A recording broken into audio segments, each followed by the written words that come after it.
Welcome to Chillin' 101. We hope this video helps.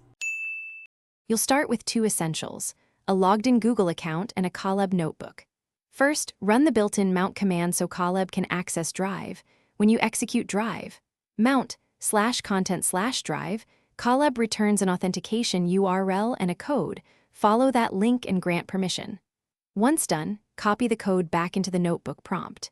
This establishes the file path/content/drive/my drive, which you will use for reading and writing files directly from your notebook. After pasting the authorization token, Colab creates a secure mount tied to your Google account. That's why OAuth matters. Next, verify access by listing the Drive folder contents. Use shell commands like ls or Python's os. List dir to confirm files appear.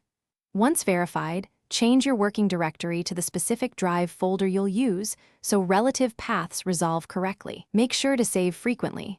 Writing to /content/drive persists automatically, unlike local /content, which resets when the VM restarts.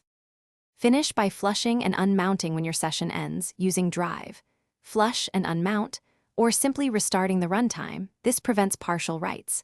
If you encounter permission or token errors, rerun the mount flow, try a browser incognito window, or clear site cookies to force a fresh OAuth prompt.